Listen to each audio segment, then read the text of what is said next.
Well, hello everybody. Danny back from Deepsouth Homestead for our porch time.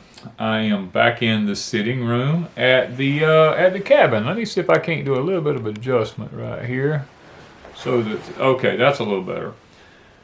It's pouring down, raining outside. Of course, the weather missed it. They said we was just gonna wake up this morning to a partly cloudy to mostly cloudy day, and late tonight rain would be moving in. Well, at about 4 o'clock this morning, I woke up like I normally do, and I kept listening. I said, that sounds like rain, and I opened the door and it was just pouring down raining. I'm like, what? And it is now 9:35. It has not let up since 4 something this morning. Just steady, not a hard rain, just a steady rain, putting water in the ground. So I told Wanda, I said, well, I usually do porch time out at the syrup building out there. I told her, I says, I'm not going to be able to do it out there. I said, well, I go to my shop. When I got in the shop, it was too cold in the shop. So I was like, plus I have all the citrus trees in there and everything's all in the way. And I said, and the rain hitting that metal roof would make so much racket. I said, I'm just going to go to the sitting room off the back of the house here that we have designed just to come in here and sit and look out the windows and watch the back of the property here. And I think this would probably be the best location because it's not cold in here, but it's cool. It's probably 65 in here because we keep this room shut off from the rest of the house and don't really heat or don't heat it or anything because we don't have central heating in the camp house. That's one thing. When I built the camp house, I decided not to put central air and central heating in here because of the simple fact it's never been efficient as far as I'm concerned, and everybody wants to use heat pumps, and it's a big long rigmarole. I mean, in the construction business, I've seen it all, and I didn't want an attic where I had to worry about ductwork up in the attic of the camp house and all this kind of stuff. So what we did was we used wood heat most of the time. Now we do have some mini splits in the camp house here. As far as cooling the house, they work fantastic. One cools the whole 3,000 square foot almost, and that blows my mind how that can happen. Of course, I did design it a particular way, but the heat does okay till it gets to be about 40 degrees outside. If it gets to be about 40 degrees, these heat pumps are basically a heat pump that reverses the cycle, and they're not efficient. So we mainly use wood heat to one wood heater. I have one Vogelzang Ponderosa in the other end of the camp house down yonder. Heats the whole thing usually right by itself. But now, just as a backup, I do have a wood heater in our bedroom and bathroom and sitting room back here that covers this whole end of the house back here. A small Vogelzang one. That I don't have it hooked up yet because really the one that does 3,000 square feet has really been okay by itself. I have everything to hook this one up. I just don't have it done yet. It's just one of them things. There's only one of me. I can only do so much, and it's not high on my priority list right now. It's one of those things that I'll get it done when I get it done. I have everything to do it with, so I'm not really not worried about I'm not going to get it done if I can't purchase something because I've already purchased everything. It's all stored in the shop out there. But guys, I really want to tell you this weather system, or weather pattern, should I say, that's coming across the country. Now, this is not something we haven't ever been through. You know, I mean, it happens periodically. It's happened to us. Wanda and I first got married in 2013. We had some pretty serious weather then in the wintertime. We had a lot of ice and snow and freezing temperatures. And before that, I was friends with a firefighter back when my other wife, before she passed away, was alive. We went through, he had to keep records for the fire department, and I would see him just about every morning. And he told me, I think at 31 days and I don't remember the year, but I think it was either 8 or 9, somewhere in 2008, 2009, 7, 8, or 9, somewhere in that area, maybe 10. He told me, he said we had 31 days here that it did not get above freezing. And it hasn't been like that, you know, since then. So it's not that uncommon for us to have this kind of a Arctic blast coming down to the Deep South. Now there is going to be some changes in weather terminology. You know, they're going to be naming the winter storms now, just like they do hurricanes. The storms are going to become a lot more severe than what they have been. And as a result, life as you and me know it, as of January of this year, by January of next year, if I'm still doing this and we're all still able to do this, I want us to go back and I want us to look at the year and see just how different we are as far as everything about our life is concerned. Are we better off than we've been? Has there been more cataclysmic events than there has been in the past? Is the weather hotter than it was? See, 2024 broke all records of all things. It broke all the water records, all the tsunami records. It broke rain records, drought records, heat records. I mean, literally, it broke all records across the board. Now, you have to look really hard to find all this, but it is there. Now, 2025 is said to break the records that 2024 set.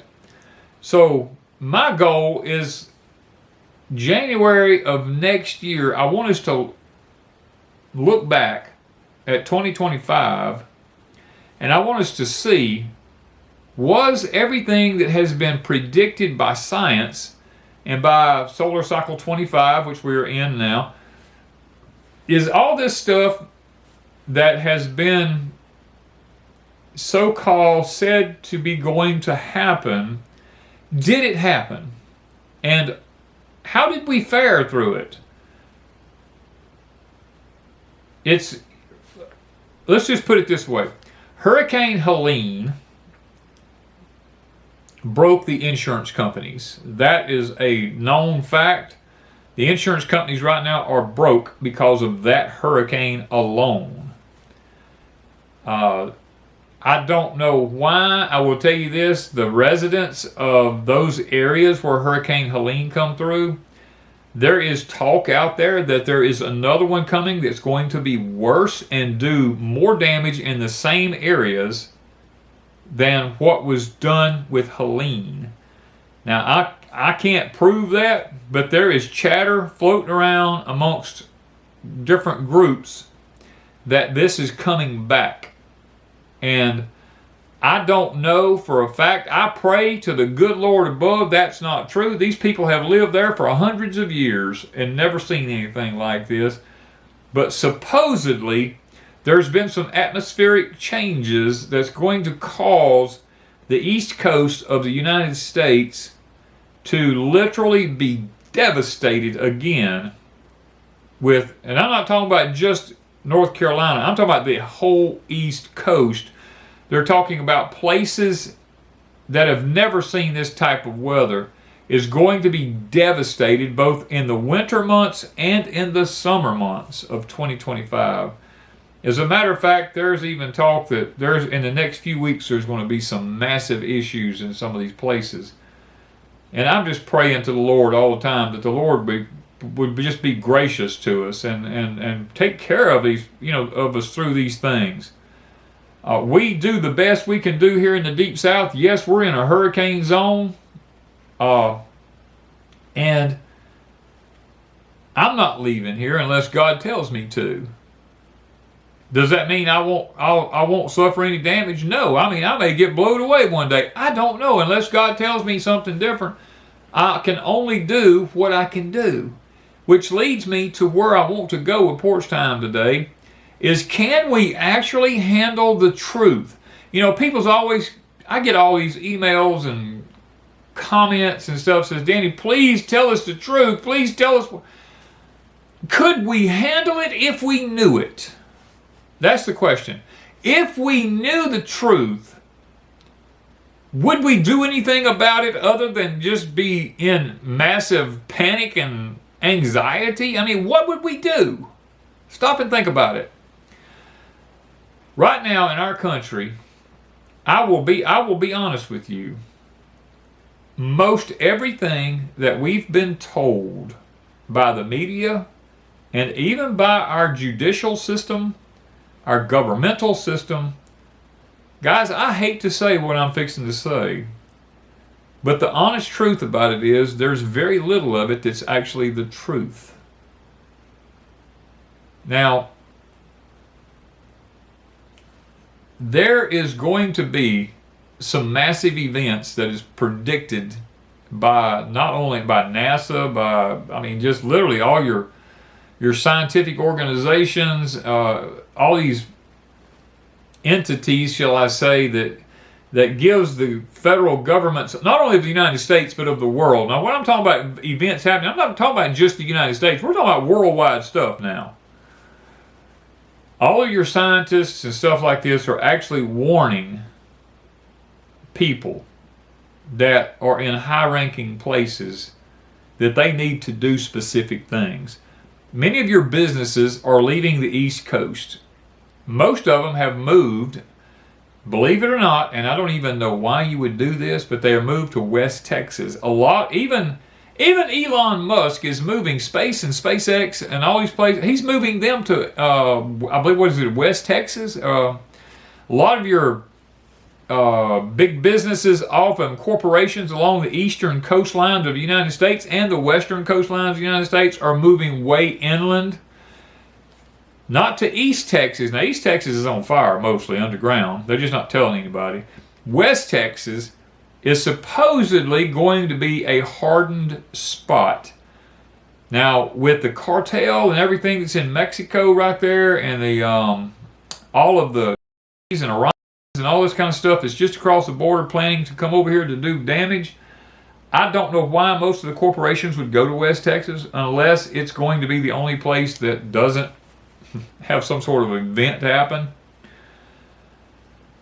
But these are things that, and you don't have to take my word for nothing I'm saying, but you could Google what I just said. It might be possible. You might be able to go on Google and look and see if, just do it. Just leave me a comment below and tell me if you've done it or not. Go on Google and see if you can start checking where corporations are leaving the east and west coasts and where they're going in the United States. Because where they're going is where scientists and elitists and all have been told is where they need to be. I know they moved, this has been, excuse me, this has been quite a while back. They moved the infectious lab that we had on Plum Island out from New York out there. I know they moved it inland to, where was it? Kansas, I believe, somewhere over in Kansas. They moved this new infectious lab over there where we do all of our quote-unquote gain of function stuff. Let's just say that. That was done, I want to say 2 or 3 years ago, maybe. I don't remember exactly, but let's just say the Appalachian Mountains. Let's just throw something theoretically. I'm going to say, quote unquote, this is just theory, okay? What if all of the water in the Appalachian Mountains all of a sudden come to the surface and the whole Appalachian region began to flood worse than what it was? What if that happened? And I'm going to speak in some riddles here, and I want y'all to follow along with me as I do. What if that happened? What would you do if you live in those areas? What would you do if everything you knew was gone all of a sudden? What if there was a fault line that ran on the western side of the Appalachian Mountains that nobody had said anything about, and that fault line caused landslides, it caused sinkholes, it caused earthquakes, it caused water to come to the surface in places that it normally doesn't come to. I mean, what if that happened? What would you think if something like that happened? What would you think if you found out that land off of the coast of North Carolina had just appeared out of the ocean, and now that it has, they're fighting over to see who's going to have to pay taxes on it, who does it belong to? What if that happened? You know, what if the water in the Atlantic Ocean on the eastern side of the United States began to heat up and storms began to form off the east coast and begin to come inland, just literally saturating the soil in the mountains and causing more landslides and more river floodings and wiping out homes? And so what if that happened again? What if the gas lines going from eastern Texas underneath the United States, what if they all started cracking because of their age and began to leak gas out, and there began to be gas fires all underground everywhere? I mean, what would you do? What if all of a sudden you woke up every morning and there was a heavy, dense fog because of the atmospheric conditions that's happening here upon the earth, and this dense fog caused you to have breathing problems? What would you do?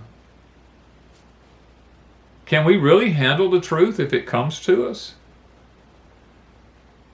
What would you do if, when the summer of 2025 comes around and the heat was so bad that it started blowing transformers on poles and they had to start doing blackouts on the power, and you could only get power for so much time every day, or possibly you had to always wait for your power to be turned back on? What would you do? What would you do in the wintertime if there happened to be cataclysmic blizzards that was blowing over 100-mile-an-hour winds, hurricane force winds, with snow drifts up to 25 feet high, and the power lines were broken and all tore down, and you had no way to heat your home in the winter months? What would you do?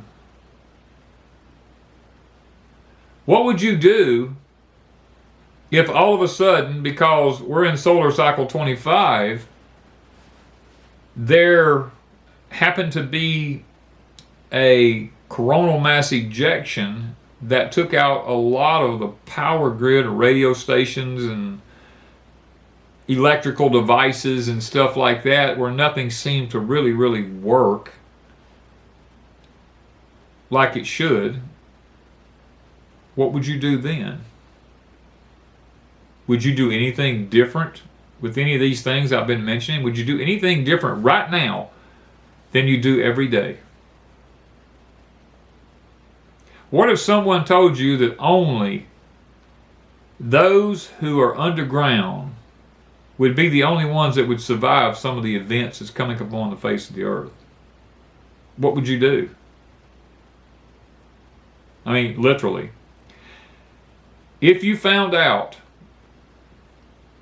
that, what if you found out that we had some nuclear weapons that had come up missing in the United States, and they were believed to be somewhere along the East Coast, and that mysteriously there were these things looking for them everywhere and people wondering what they were? What would you do if something like that actually happened? Theoretically, I mean, these things could come to fruition. Allegedly, many of them might already be happening. What would you do if all of a sudden you turned your TV on and it was announced that the United States was beginning to have terror attacks in every state in the United States almost simultaneously from people that came here illegally? What would you do then? What would you do if you turned the television on and you watched missiles hitting the United States, knocking out facilities? Well, how would that affect you? I mean, what would you do then? What would you do different now than you would if you had that information? I mean, these are things, these are questions. I'm posing questions to you guys because you always want to say, I want to know what's going on. I want the truth. I want this. I want it. Can you handle the truth if it was told to you? If you were told that in the next 15 days, the United States as you know it would become a different place than you've known your whole entire life, what would you do different now? How would it affect you? What if there was scientific evidence that the things that you've been taught your whole life about the Bible and its writings and its teachings, what if all of a sudden there was a lot of scientific evidence that says it could prove that it was wrong? What would you do then?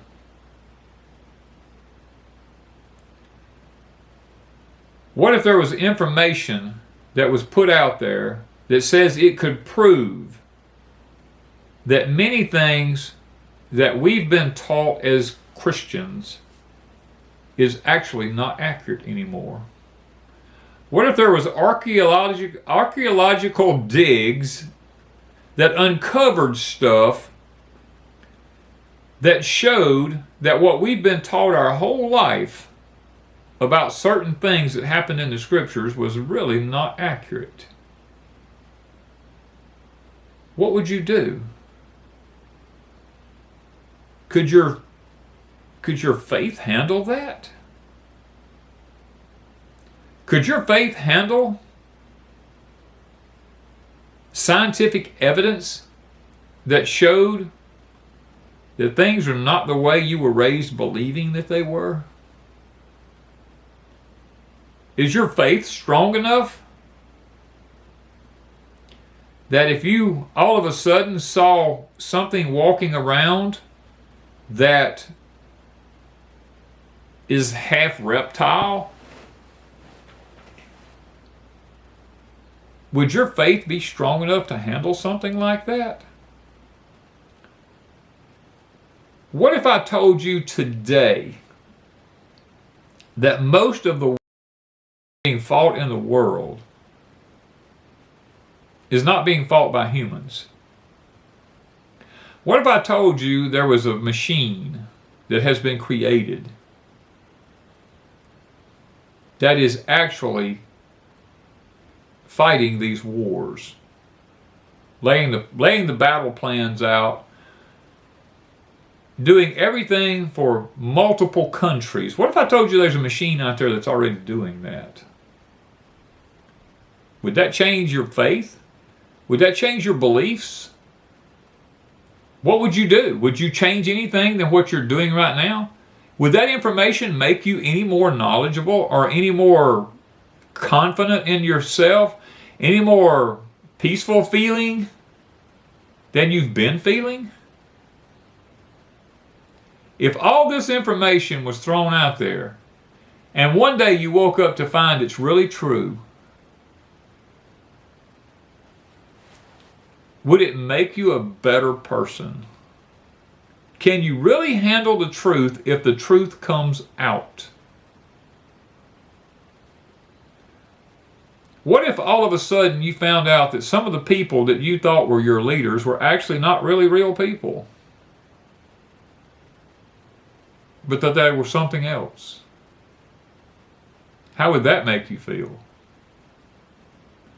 People that you had watched and listened to for years and years in the political realm, and you find out they're not really people. How would that affect you? Could you handle the truth if you found out the actual truth about some of this stuff? Today has been a day that I just said, you know what? I want to see just how much truth someone... Now, I could keep on going. I mean, literally, I could go for another hour talking about stuff that would probably most people allegedly would never even think of.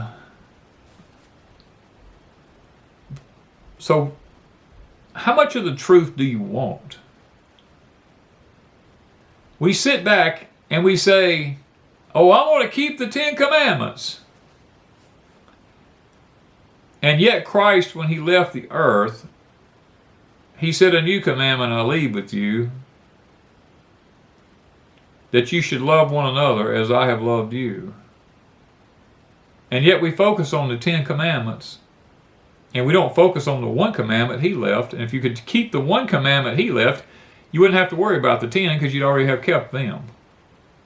The problem is today we can't get along with each other. Specifically, the Christian nation that America's supposed to be. Christians can't get along with each other. It's evident because there's a church on every street corner.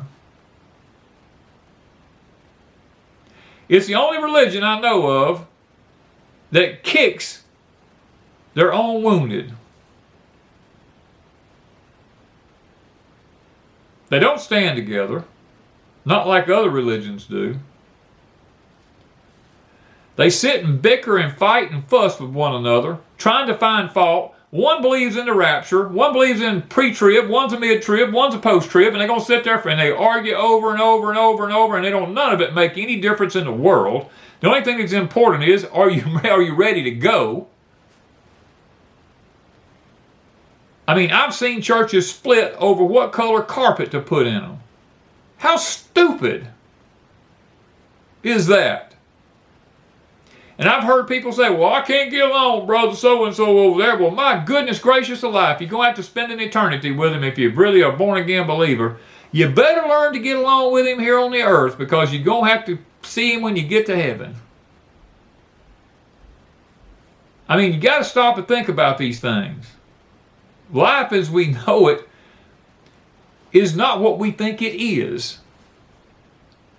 All we do is bicker and fuss and fight with one another. And yet we say we keep the commandments. Could you really handle the truth if it was thrown out at you? There's going to be things about the Bible that's going to be thrown out in 2025, and I hope and pray to the good Lord above that your faith is strong enough to handle it. Think about the things I've talked about today. Thank you guys from Deepsouth Homestead.